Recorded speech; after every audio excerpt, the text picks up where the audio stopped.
Hey guys, Happy New Year. Welcome to today's podcast. I'm really excited about today's guest, Deb Schell, and she is helping entrepreneurs find calm building a business they love. She's a creator to community builder, which we'll talk about, but it's going to be a really fascinating conversation on building community, building a membership, and I'm really happy to have her on the show. So, Deb, welcome. Thank you so much. I'm so glad to be here. Community building is a big thing. So let's talk about it because I'm excited about it. Yeah, kind of share your story, how you got started, and we'll dive right into it. Cool. So I started being a member of an online community because a couple years ago I was trying to learn how to build an online business. Uh, And through my search process, because I didn't know anybody locally here in central Pennsylvania, which is where I live, I didn't know anybody at the time. This is back in 2016 or 2017 that was doing online business. And so when I searched for it, I found a community and I ended up buying their course and then joining their online community. And through the process of being a member of this online community, I ended up learning about how to build online businesses and ended up quitting my corporate job to be able to launch a new business. And then in 2020, I decided to launch my own community. And so I launched that in June of 2020, and my launch failed. I was trying to launch a paid membership because I had heard that that was so easy, and then it failed. So I kind of learned a lot about that, and a lot of community builders started showing up in my community, and the rest is just, I guess, history because they just said, "Hey, Deb, can you help me build my community?" So I became a community strategist and community consultant, and then since 2020, I've helped over 70 business owners create an online community or grow it. yeah, which is really interesting. And what's interesting is you build a platform, you build an online presence, and then you launch an online course or coaching program or book, um, which is talk about the nuts and bolts of building an online community. I think a lot of people have been familiar with this thing called sales funnels. I Yeah. don't know if you're familiar with that term, but a lot of people assume that when you hear community building in the marketing world, that they're talking about like a sales funnel where you're bringing them in to either that like self study course, like it's an evergreen course or something, or a coaching program or something like that. And what I like to talk about is how we help people solve problems in community. A lot of people don't really think, they think about how they can make money as a course builder, but don't think exactly about how they're solving a problem with a community and if a community is the right solution for the problem. So I think that's a good place to start is for community builders and to identify like what's the right place to start and how can I develop and build a relationship with each other. But I think the platform doesn't matter. I talk a lot about, people are the reason we join communities, not a platform or a place. So community can be everywhere or anywhere, I should say. Um, but the platform and the tech is usually what gets people stuck. And that's usually when they find me is when they're like, I tried all of these different things and I'm so confused. Yeah. One thing I was talking with the previous podcast guest, and they were saying that in addition, so like you have your social media and then you have a blog and a podcast, and an email list. And then they were saying like part of the new marketing strategies is community-based events. So like a live Mhm. stream or webinar or in-person meetup. Why do people need to build an online community these days? I think we're all people who want to talk with other people that we like doing things together. So it's always more fun to go on a hike with a friend or to go to the gym with a friend or, to do homework together. We've always kind of been people that go to school and we grow up and we like getting together. So I think the complexities like that the pandemic had brought, and then the shift to focusing to doing more online stuff really helps people see how they can connect with people anywhere around the world and think people that they have similar interests or they have similar challenges and that they can find people and work through their problems together instead of trying to do this thing on their own. Because I know a lot of the times I've spent time trying to build an online business in my house with my kitchen counter, and I have all the books and all the things and the notebooks and the lists and all the checklists and everything. I've been there. And sometimes that's helpful, I think, but it's also, I feel like you expedite your progress so much faster when you do things with other people. And so I believe that's the single most best way the community is going to be involved in your life and in my life and in everybody's life in some way, shape, or form, because you have communities, whether it's a Lego community, if you like building Lego things, whether it's a workout group that you meet on a Friday to do a workout, or it's something online where you're building relationships with other businesses in a networking group. I think all of those different kinds of opportunities are going to just grow massively in the next 20 years. I think that's where we're going to be. Yeah. And it's going to be really interesting because now we have Zoom virtual, and then there's going to be like metaverse. I know Facebook is doing a lot in that area where you can connect with others on via headsets.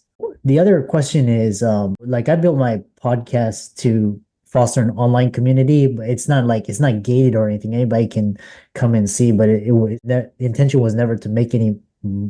It was never to make money. It was more to share, and kind of people can come and listen, and kind of like a open clubhouse or open Twitter spaces. But what's the difference between Facebook group and an online community? What is that?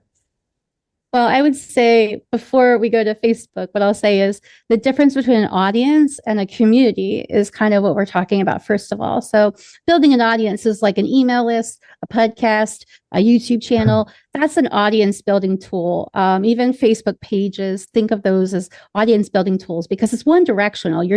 I'm saying my message and I'm hoping that you receive my message, right? And you align with it somehow, shape, or form. And then you're going to come to my website or my social media or whatever. And then you're going to be like, oh, Deb's talking about a lot of stuff that I like. So I'm going to follow her, right? That, though, is just that one-way directional between you and I. Now, a community is really talking about how to connect our audiences with each other. So thinking about, okay, if I have some people who are joining the email list and then I invite them into an online community, then they can actually meet each other. And so then I can actually have a Zoom and we can connect those people. And then they can support each other in their endeavors. Right now, I have the Community Builders with Purpose community, and that's what we're doing together inside that is the new Community Builders with Purpose community offers masterminds, and then we have a monthly event to talk about my book, The Creator Community Builder book. So those are some ways that's different. Now, I'll tell you about the Facebook. Facebook groups, I think, it could be a community because there you have the opportunity to connect your members with each other. However, it's really still facilitated by the host and not necessarily member led. And so what I like to say there is Facebook is the community for everyone. And in the future, we're looking for a community that's just for me. Like what is the community for Deb and how do I find those places? Because I don't care about all the other things that are happening on Facebook, right? I just want to find my people. And so that's what we're going to see in the next, we're already seeing it now is these off social media platforms like Circle, Mighty Networks, and there's a lot of other platforms that are building off of social media. That way, you don't have to have this advertising revenue that somebody else is making money off of. You can actually decide to either have a free community or a paid community. You can decide to do a lot of different things, right? But I think that it's much different than talking about something like a Facebook group because even though you can connect members, you still kind of have more control. When you shift it to another off social media or if you're meeting in person, you don't have as much control because the members are taking over and they're able to connect. It's not like a gated situation once they join, right?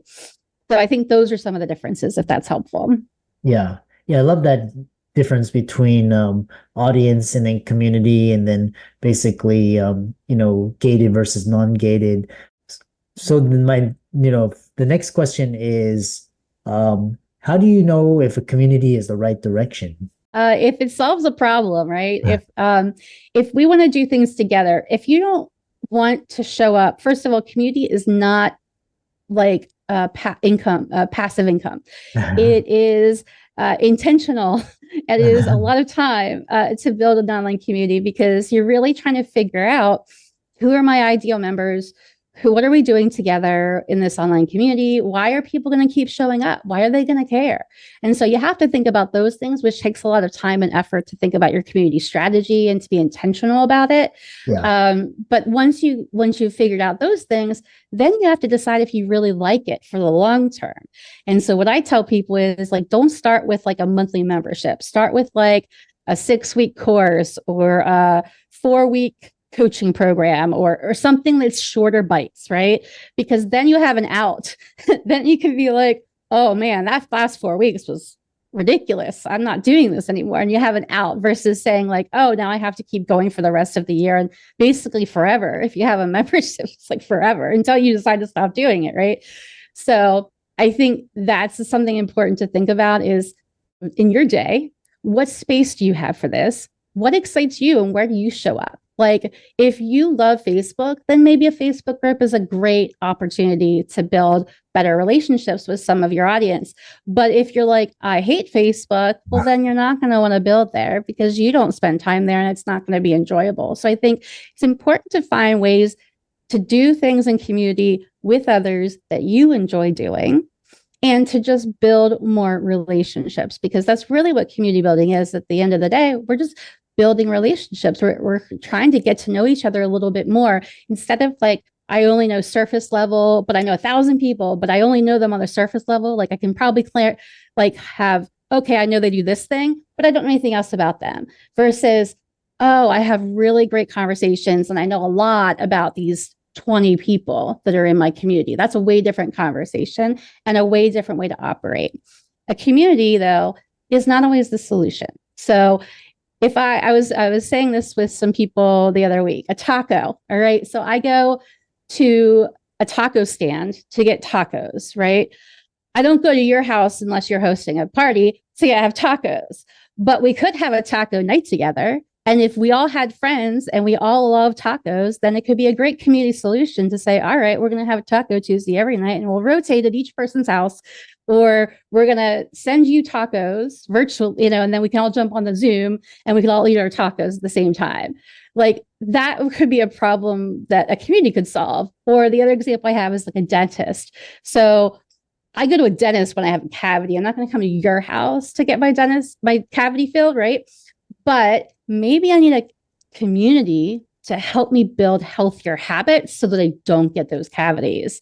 So maybe there's a community that reminds me of dental care and are a healthy way for me to remember to, and then I can check in with people and say, I brushed my teeth today, these small wins that we have that we can celebrate. So that would be but the dentist is the person you're hiring to you're paying them the money to fix the actual problem.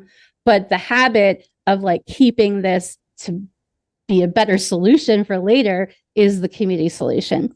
So I think that's a good kind of a definition of okay, is this a specific thing, like a service, like a tax preparation person, or any professional services? You're going to hire somebody for that solution, and then it's fixed. But if it's something that you're struggling with, like losing weight or trying to find a job or trying to build a business or trying to scale a business or build a podcast, all of those things are great examples that could be a community solution. Yeah, interesting. So it's kind of depending on, and it kind of reminds me not everybody needs a community. It certainly allows you networking and scale, and it has its. But one of the guests he was talking about he uses social media to start conversations. He's not using social media to get leads or to get followers. And then other people are using social media for social proof. That's where their work is. They advertise that, and that's how they get clients. So it's really interesting to hear you talk about community, based on your needs. How is a community different than a mastermind? If that's a appropriate question. So in my book, I have a couple different community strategies and structures. And so I won't go too deep down this rabbit hole, but I'll just say that if you haven't heard the term mastermind, basically it's a group of people that are getting together and they agree that they all have shared wisdom, that you know something and I know something, and we're all working on something together. So a good example is like a business mastermind. So we show up weekly on a Zoom call for 12 weeks and commit to doing certain things for our business.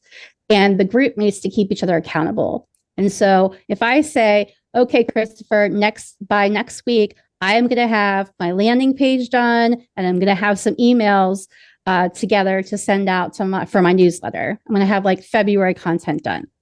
And then next week, you're going to be like, Deb, did you do that stuff? And if not, why not? What's getting in the way? And so it's more about let's keep each other accountable to move forward. So it's a specific community with a specific community structure and a specific community strategy. It's more structured. Other people don't like structure. Other people would rather have an open space where people can flow in and out. So I think it really depends on your personality as to what kind of structure you want. And there's a lot more that we could go into there, but I'll just say those are kind of the differences overall. Yeah. And another follow-up question is, how are the skill sets of building and leading? I'm sure building, leading, and managing community is different than building an audience. So kind of highlight the key skill sets and differences. Yeah. So if you're familiar with traditional marketing and audience building, then, creating blog posts and writing up creating social graphics and sharing them on Instagram or TikTok videos or all of these different things. I mean, that we think of as traditional marketing and building an audience, right? But when we're talking about community, we're now talking about, we actually want these people to talk to each other. So how do we get them to talk to each other? I have a lot of clients that say, well, I want them to do this. And I would say, great, but we cannot make them do that thing, because we can't make anybody do anything. What we can do is inspire them to maybe want to do certain things, or give opportunities for them to do certain things. And so how you do that is you first decide who are your ideal members. And what that means is I am solving a problem in this online community, and these are the people that need this solution. Who do I know in my LinkedIn connects or my Facebook friends? Who do I know in my groups that have that problem and might want the solution? And you start talking to people. I think the first thing that you do is you do something I call ideal member interviews, and you just talk to people and say, hey, here's the idea I have. Would you be willing to speak with me about it for a few minutes? Get feedback from them on their ideas about your idea, and then kind of iterate and go on. And I think the biggest thing that I've seen the community builders kind of miss is that key point of people and allowing them to co-create the community with you. I think a lot of clients that I've worked with think they have to have everything perfect before people come in the door. And that is ultimately not going to help you, because if you spend 12 hours or 12 weeks or whatever it is working on this content to make it perfect, I'm going to tell you that humans come in and they're just like, I need my own stuff. I need to figure out my own things. And so, they want to create a content with you. They don't necessarily, and especially right now, we have too much content. So it's really about less is more, and telling them, what would you like in this space? So it's really the first year of community is really about exploring together with these members that you bring in and say, what do you guys want to do together? And how can we keep connected? And how can we inspire you to be in here and support you? I think it's a lot more about them and understanding them than it is about like the host. Yeah, I love that. The more I talk to people such as yourself and just about online communities, and basically it's very organic, and it's very things come up and it's very fluid. And what I love about it is, it can be very powerful if you can get on a shared mission. There was a great book by one of the speakers at FinCon this last year talking about the power of networking through small events. It can go like a movie or outing or museum or, cooking, whatever, which is really interesting. Once you build a community, what are some things you can do? Like some things to get people started? Like, you mentioned, webinars, but what else? So I usually tell people to kick off when they launch their community to start doing welcome parties on a regular cadence, whether it's a quarterly or a monthly or whatever that is. And welcome parties are just the ability for people to show up on a call and meet each other. So, hey, welcome to this community. Here's where stuff is. So that's what you would start telling them.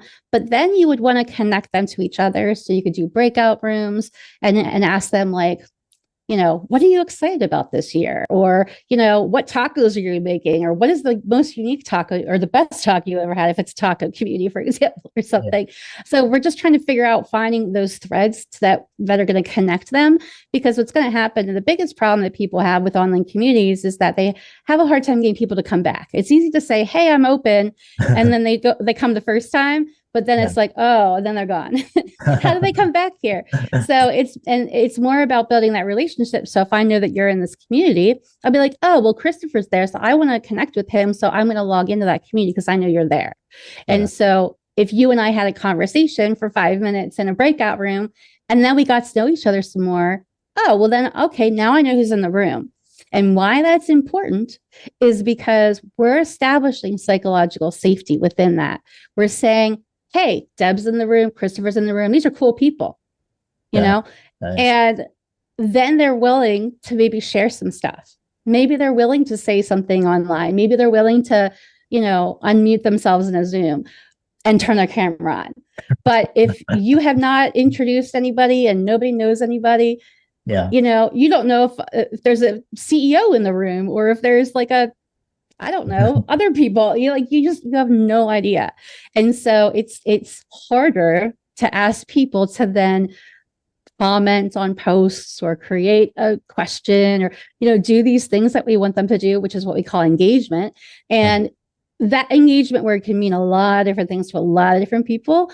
But at the end of the day, we're not creating content just because we want engagement. We want to help solve a problem. So if that means somebody comes into my community once a week and they get what they need, then I'm serving them. They don't need to be in there every day or watching my, live videos all the time, because maybe that's not what they need right now. You really stoked my curiosity. Is so you hear Patreon. Of course, we talked about Facebook. There's Twitter. There's Instagram Live. There's TikTok, LinkedIn, Discord. Which ones are optimal or that you can, vouch for? The number one question I get is, what's the best platform? And what I'll say is none of them, because I don't know who you are. And so until we know what's the problem you're trying to solve and what you really want to do, what does that look like? A course? Okay, well, then we could talk about what course platforms are available. But what I would say is, I'm familiar with Mighty Networks and Circle, and those seem to be the two that primarily I see people doing in the entrepreneurial world. And they are using those platforms for courses. They're using them for coaching programs. They're using them for mastermind groups. They're using them for some training or webinars, to allow their participants to connect with each other after an event or before an event, because I think there's a lot of missed opportunities that we have. When we think about the event and we're like trying to get people to an event, but we don't really think about like that before the event or after the event, besides here's the survey. But how else can we serve them before and after the event? And so I think that's where our community can come in and support your efforts in doing, live events. But the best ways, I feel like, that some other things that are successful are thinking about co-working sessions. So if I'm trying to write a book and I'm in an author's community and they have a weekly session for me to just show up, I don't even have to turn my camera on. I can be in my PJs and I can just say, I'm here and I'm writing. For this hour, I'm writing, or for the 30 minutes or whatever the time block is. And you can see the other people on the call, or not see them maybe, but that other people are there. And just knowing that you have some other people that are keeping you accountable and you're keeping them accountable to show up is another way for you to create this constant accountability for each other, so that they can actually get the things that they want done, writing the book or whatever the projects are. So I've seen co-working sessions be really successful in a lot of communities that are communities of practice trying to do something like that. Even like watch parties have become really popular, right? If we all want to watch the same movie, or if we want to, I've done yoga together with people in like New Zealand and Australia, because we just put a YouTube video on and I had a Zoom call and we just did yoga together. So it could be so many things. That's also the complexity around community, is because we are in an age where you have so many potential things that people get really like, oh my goodness, how do I decide? There's too much. So I think it also is a matter of start where you are. Yeah. Yeah, I love And that. where you want to prioritize your time and focus for your business, for your life, whatever it is, and start slow, because no community becomes 10,000 members in one day, or 500 or 50. It starts with one or two or three people. And so if you start a meetup group, you can start a meetup group where you go hiking once a month. You can start a poetry slam group that meets every quarter to do poetry slam. So there's lots of ideas there, but I would say just trying to keep it simple is very, very hard, which is another reason why people come to me to help them make those decisions around what platform and what should I be offering and when should I launch and all those kinds of questions. Yeah. How can people contact you and check out the work that you do and check out your social media? Yeah, so I have a website called findcalmhere.com. It's going to be the best place for you to find a lot of the resources there. I do have some great podcast episodes from my podcast called the Community Strategy Podcast. And so there's some great interviews there, which is also on the website. And then my book, there's a link to purchase my book there, and it's called Creator to Community Builder. Find Calm While Building Your Online Community. It's a very easy, short, readable book that you can like pretty much probably get done in less than a week, even if you're not a really active reader, because it's really more worksheet based and focused on action items. So asking you some prompting questions and then getting you to kind of think around your ideas and then say, okay, now I have a plan. Yeah, I love that. Yeah. And like I said, it's always been an interest of mine to build community, and it's really hard. It's like hard to build an audience, but once you do that, you're thinking like how to create engagement and interaction. So, really interesting discussion, and all of Deb's resources will be in the links and show notes. Be sure to give her a like and follow on social media as well as her website. And with that, thanks so much for coming onto the podcast. Thank you.